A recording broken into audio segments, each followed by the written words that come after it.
Tantor Audio, a division of Recorded Books, presents Peddlers, Promises, and Poison by Tonya Kappes, narrated by Johanna Parker. Chapter 1. These houses are going up quicker than lightning. Dottie swaggered, normally stood about 5'9", but today her hair made her about 5'10". The effect was directly related to the fact that she'd left the pink foam curlers in her hair too long, making her head full of red curls stand up even more, with the help of some very strong hairspray. She took a long draw on her cigarette and slowly let out the puff of smoke in a streamline before she looked at the rest of us. "What do y'all think?" she asked, bringing the cigarette back up to her lips, her gaze never leaving the model home across the street from Ava Cox's house. Bets Hager, Ava Cox, Abby Fawn, Queenie French, and I stood next to Dottie on the edge of Ava's driveway, looking over at the beginning of what was going to be a newly developed subdivision on some very rare land in the Daniel Boone National Park in our small tourist town of Normal, Kentucky. "I mean, y'all have got to be pulling my leg when we sit here and look yonder at what they're doing to our park." Dottie didn't wait long enough for us to answer her question. "I can't believe my eyes. I never figured the day." Slowly, she shook her head. All of us shifted at the same time to take in a better perspective. Not that any of us disagreed with Dottie. We all had concerns about hurting the integrity of the land, especially when most of the land was mountains, hills, caves, and cliffs. "Honestly," Dottie kept putting in her 2 cents, which according to her would be worth $1 million. And unless we did have $1 million, there was nothing we could do with the development but voice our opinion. And even then, it was only amongst ourselves, like we were doing now. "I'm gonna blame it on you two." Dottie shook a finger at me and then at Abby Fawn. "Now, wait a minute here." Abby, in her late 20s, was the youngest of the group. She was the local librarian and Tupperware consultant for Normal, who just so happened to be a whiz at all things social media. "If it weren't for us," Abby turned her head to look at me as she referred to me as being part of the us. Her long brown ponytail swept side to side. "Then our economy wouldn't be doing so well, and maybe your job would have been in jeopardy." "I don't think it's too bad." Bets, the voice of reason in our group, always looked at the bright side of things. "The houses already here are super nice." She shrugged and looked around her with her big, round, brown eyes. She pushed her blunt brown bangs from her eyes and tucked a strand of her wavy chin-length hair behind her ear. "From what I understand from hearing Lloyd Hornbuckle, the National Park Committee has taken extra precautions to make sure the land isn't compromised. And they are making sure there's plenty of land for the animals and their habitats." "I'm not so sure about that." Ava, the local attorney who had just moved to Normal, crossed her arms over her baggy top that hung off one shoulder. She looked very sophisticated, with her long black curly hair pulled to one side, even though she had on a pair of leggings. She had the prettiest olive skin. "When I first moved in, I had a few deer that would show up every day to eat the clover near the stream. When they started all this new construction, I don't see them as regularly." "See there? Proves my point. All these people moving into Normal just can't be right. We are going to be so congested in our little community." Dottie snarled. "I knew it. I knew it when you come up with the grand scheme of building up the campground and giving all this attention to our little town. The people just couldn't stand it. They came to vacation, hike, and God knows whatever they're doing in the woods. And now they want their piece of the pie." "Most people who come here to do all the nature things don't want to harm the park, and most don't have the money." I had been privy to a lot of National Park Committee's concerns, since most of them were brought up in the meetings. I knew because I was on the committee. "Bets?" I glanced her way, knowing I just couldn't let what she'd mentioned pass without getting the full details. "Who told you the committee has taken extra steps to ensure everything is done properly? I've not missed a meeting or heard anything come through." I made myself a mental note to look into it. The National Park Committee had already had this month's meeting, and I would clearly remember if there was some sort of discussion about this property. "Really?" Bets's eyebrows arched. She gave a hesitant shrug. Oh, gosh, I guess I better stop eavesdropping. She grimaced in a joking way. I was cleaning Judge Hammer's house, and his wife was on the phone talking about a development and how they'd gotten some big-time geotech firms here from Lexington to assess the land. By the way she was talking, I thought she was talking about here. Beth shook her head. See what assuming gets us? Y'all are always up to something. Beck Greer, Ava's 10-year-old neighbor, stopped his bike in front of us. Y'all are lined up. What's going on? Did your mama send you over here to be nosy, Beck? Dottie's mouth had zero filter on it. Dottie, I scolded her, even though she was much older than me. What? She didn't make no bones about it. You and I both know he repeats. Besides, don't you got some lawns to mow or weeds to pull? Beck was very entrepreneurial for his age. When the laundry club ladies first met him, when Ava moved into her new home, he handed us a business card with his name and title, the Mow Monster, telling us about his gig around the neighborhood, helping the homeowners with various tasks around the yard. His eyes lowered as he glared at Dottie. Hey, Beck. Ava smiled at the young boy and sucked in a deep breath as she interrupted the standoff between Dottie and the Mow Monster. We're looking at the model home. Isn't it pretty? Pretty? I think it's an eyesore, and everyone is going to regret letting all this construction go up. And they're expensive, too. They have all this fancy marble and hardwood floors, 2 ovens in most of the kitchens. 2! He held up 2 fingers while he used the other hand to steady his bike. Who doesn't like sweet tea? Beck frowned. Especially my mama's sweet tea. I'll buy it. Abby was amused by Darby Greer's little mini-me. Who doesn't like your mama's sweet tea? Chelsea O'Connell. He referred to the Realtor for Blair Builders, the construction outfit putting up the big development.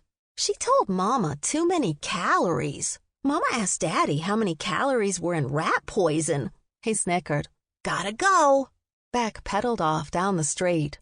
Rat poison? Ava's eyes grew big. That's a little harsh for someone who likes to look after her own health. Around here, we drink sweet tea, eat sweet pickles, and like our sweet banana pudding. And if Darby Greer doesn't want people to know how she feels, then she shouldn't speak with her mouth full, especially when it's full of bull. Dottie was full of all the southern sayings we had in Kentucky, but some were funnier than others. This one made Abby hashtag what she'd started to call Dottie-isms. That's a good one. Abby laughed as she typed away on her phone. Dottie, you should be ashamed of arguing with a 10-year-old boy, I told her. It's true. He hears his mama carrying on with the rest of these snooty people in this neighborhood. She pinched a glance at Ava. Not you, Ava. You are just a smidgen snooty. Gee, I'm not so sure if that's a compliment or not, but thank you. Even though I fear Beck might be right about not being able to sell them.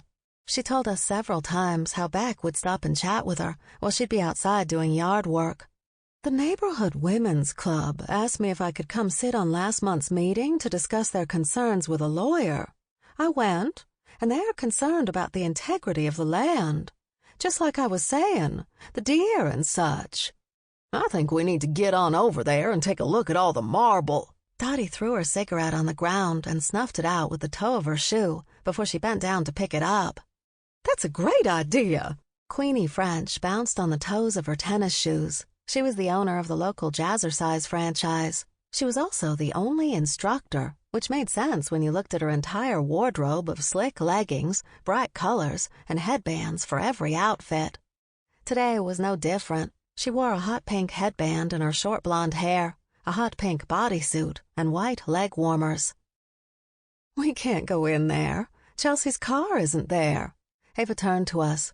Let's just go inside and eat our supper so we can get on the paddle boards before sunset. The 5 of us shifted our focus when we heard a car coming down the street. There she is now.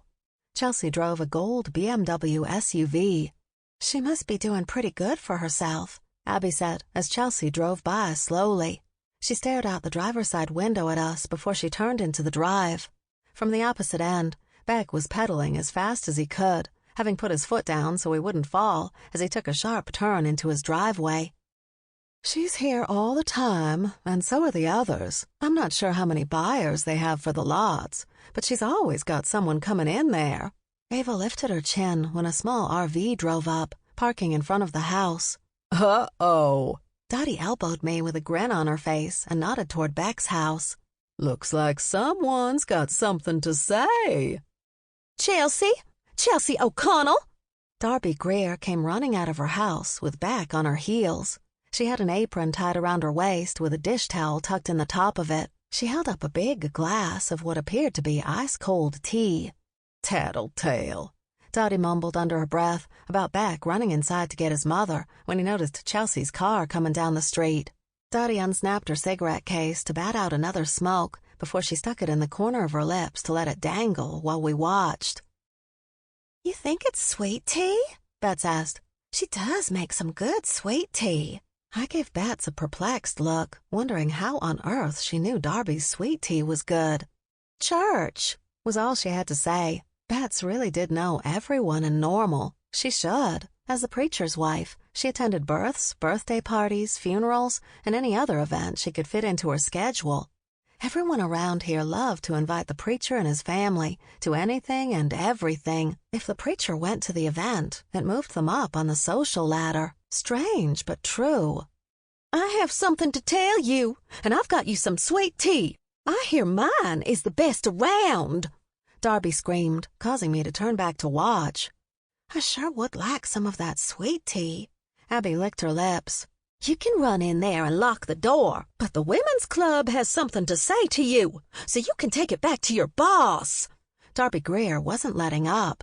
She'd picked up speed, and with her free hand, she jerked the dish towel from the apron, twirling it like she was at a sporting event and rooting for her team.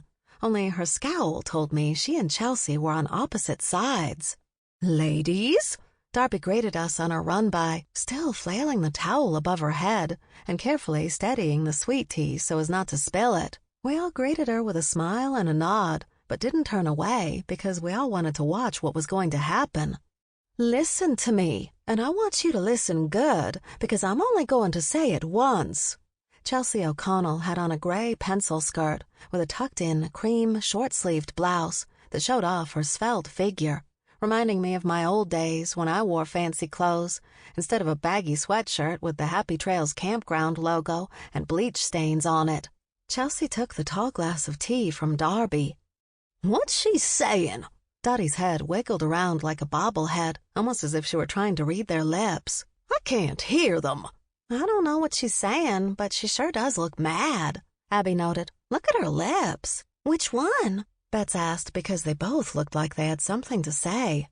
"Both," I said, then looked away when I noticed Darby twisted around to come back. "Stop gawking." "How else are we supposed to see what's going on if we don't watch?" Dottie asked, garnering a few snickers from the group. Just about that time, a sheriff's deputy car drove by and slowed as if he knew something was going on with Darby and Chelsea. "Uh-oh." Dottie dragged out the concern. All of us continued to watch. "Al Hammer is just itching to get the gun out of his holster." Darby jerked her head back to get a look at the sheriff's car. As soon as he passed, as though he figured nothing but friendly neighbor chit-chat was happening, Darby turned right back to Chelsea and jabbed a finger at her. "I heard Al made deputy." Bet swiveled her head to keep the view of what was happening. "It's a good thing." "If anyone on that force is a Barney Fife, it's that lanky kid. And I reckon he got on because of Gab Hammer."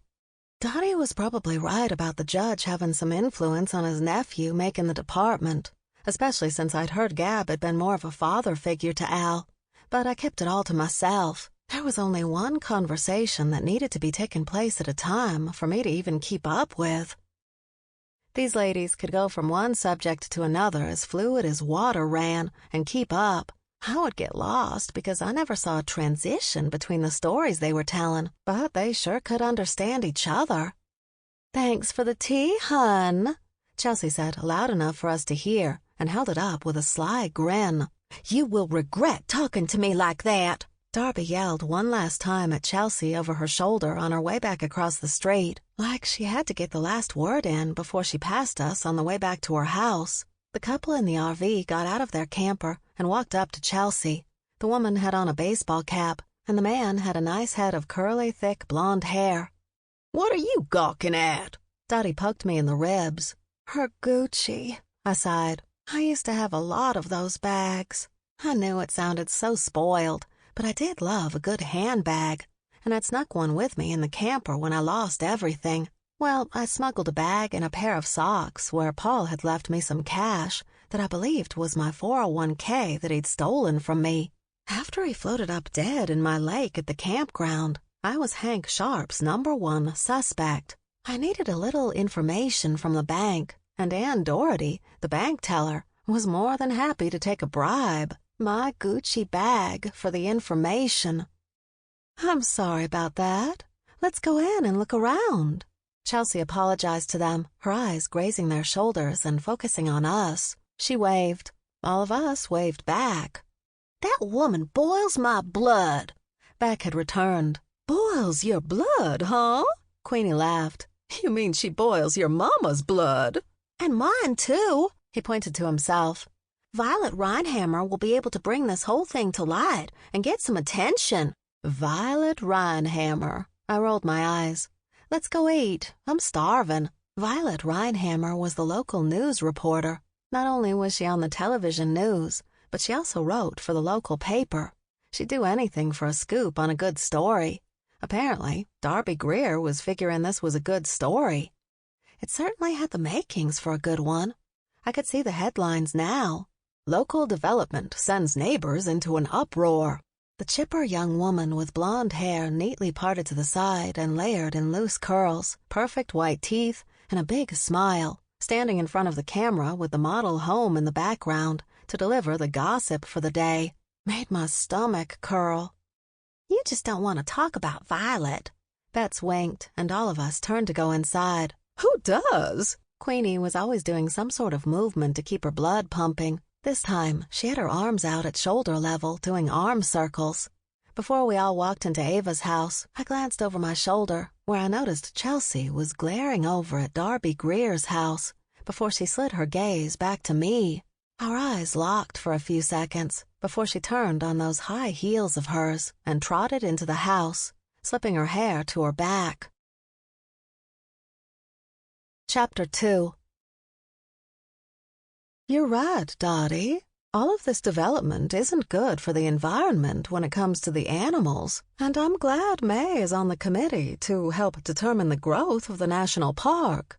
Ava led us into her combination kitchen and family room that had a spectacular view of the large babbling brook and woodlands behind her home. All the ladies headed over to the open kitchen and started to nosh on some of the snacks Ava had set out. "So you need to be heading over to the park board this week to find out what Betts was talking about," Ava told me when no one else was looking. "It looks really nice in here." I had decided to change the tone of the conversation. I was tired of talking about the development. I was here to check out the brook in our backyard. It was a source of conflict for the various personalities in the room, and though we all respected each other's feelings, we also hurt each other's feelings without knowing it. Take Abby, for instance. She loved social media and all the hashtags. It had not only allowed her to venture outside the walls of normal to sell her Tupperware, but also made her some friends all over the country.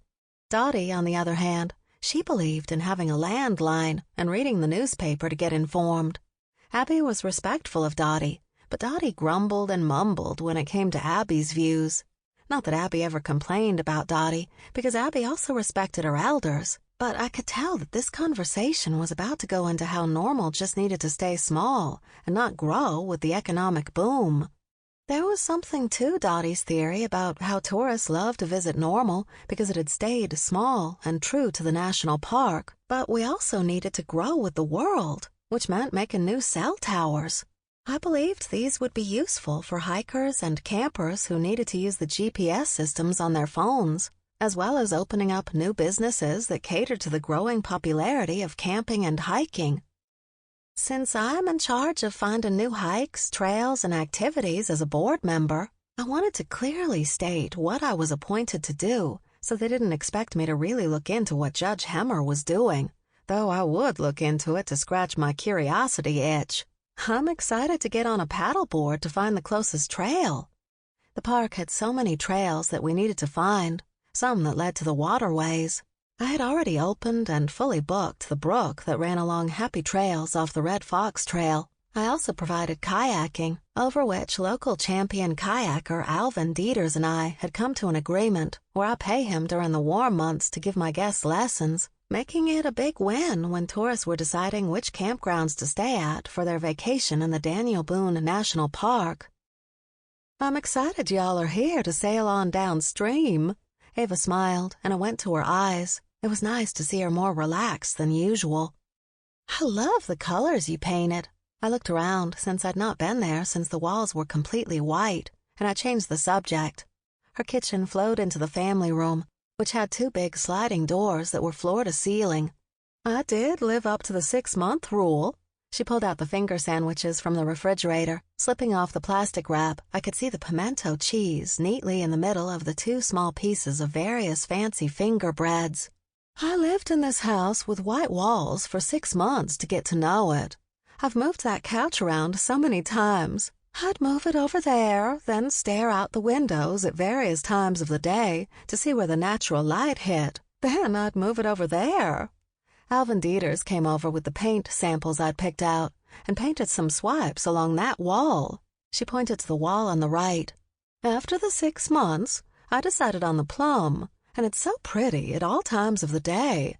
She'd gone with a purple color for an accent wall and a light gray for the others, though she didn't have a lot of wall space. I love it. Bets took the carafe from the coffee pot and filled up the cups for everyone to take. I think you did a great job. How about your office? I noticed the kitchen island had been cleared of her office supplies since the last time I was here. Did you move it to a spare bedroom? No, she shook her head. I actually rented some office space in the business district. You did? Dottie asked and shoved one of the finger sandwiches in her mouth. I'll be. You don't let no grass grow under your feet. I did. I need to keep my personal life separate from work now that I've taken on more clients. Plus, it's close to the courthouse, which is good because I'm always needing to file paperwork and that type of thing. Ava really did just move right on in and make Normal her home. That's great, I smiled. You're really settling into Normal. I wasn't sure I'd like it, but now that I'm here and since, well, there's no one. Her words fell off when her phone rang. She picked it up. I've got to take this. She put up a finger, and as she left the room, she put the phone up to her ear to answer it. My goodness, Queenie whispered. That many people need a lawyer nowadays? Honey, someone's always suing someone or mad about something. Dottie wrinkled her nose and rolled her eyes. The 4 of us stood at the kitchen counter and ate up the snacks while we caught up on what was going on with everyone. Same old, same old. It's all boring until we get into full camping season. Dottie shook her head and lined up several pretzel rings on her finger before she ate them. The winter tourists will be gone soon enough. Bets was right about Kentucky being on the cusp of spring. We were currently in the between seasons, and right now was the time people love to rent the cabins and bungalows around the national park and not really camp or hike in a tent. The trails could be icy in the morning and wet and damp the rest of the day. There were sprigs of green starting to pop up, and the buds on the trees were getting bigger. It was only a matter of time before the wildflowers and tulips bust out of the ground to shower us with the beauty of the vibrant colors the Daniel Boone National Park was known for, giving Mother Nature all the glory for painting a beautiful landscape that no camera could ever capture. While y'all yammer on about the weather that we can't change, I'm going to have a smoke. Dottie picked up her old cigarette case that snapped on the top and headed toward the front door. Queenie, Bets, Abby, and I continued to stuff our faces. Sorry about that, Ava apologized. It was Grady Jr. She looked at me.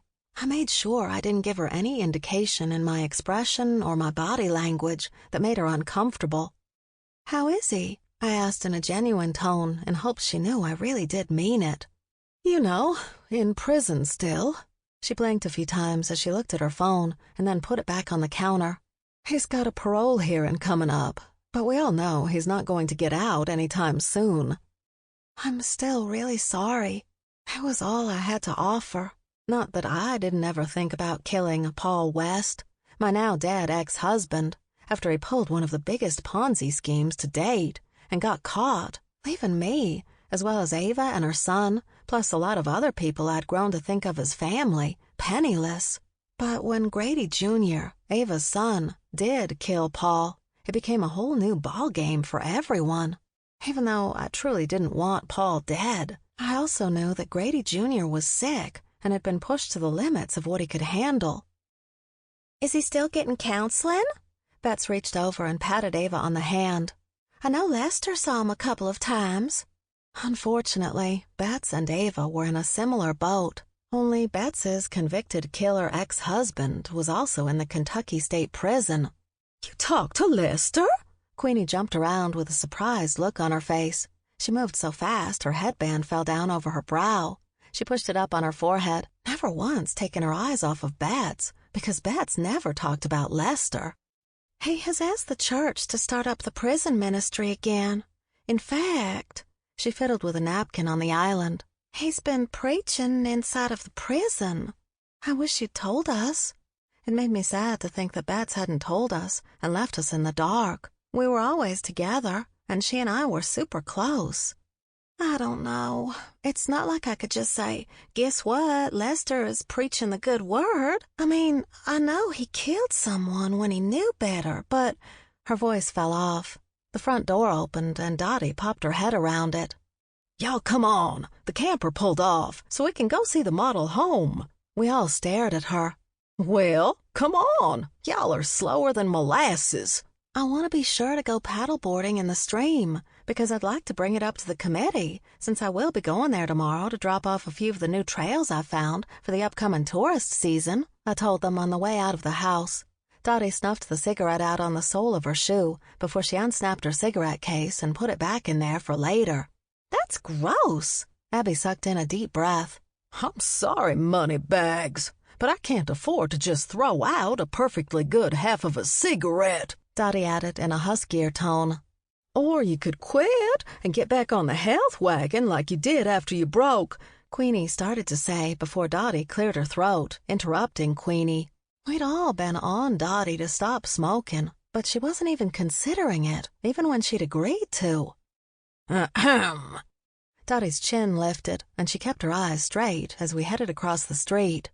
"After we take a quick tour, we can hurry up and canoe or paddleboard down the stream before it gets dark," Ava said, and gave a light knock on the door of the model home. The door slowly cracked open. Ava smiled, her eyes grew wide, and she shrugged before she pushed it fully open. "Chelsea, it's Ava Cox from across the street." She stepped inside the two-story foyer, and we followed her, nearly running her over as we all looked around without noticing where we were going. "My friends and I wanted to pop over and take a quick tour in case we have some friends who might be looking." There was silence. "Chelsea?" Ava called again. The five of us stood there quietly. "Maybe she's out back, smoking," Dottie snickered. "Funny," Abby said flatly. "Let's go see." "Did she leave with the couple in the camper?"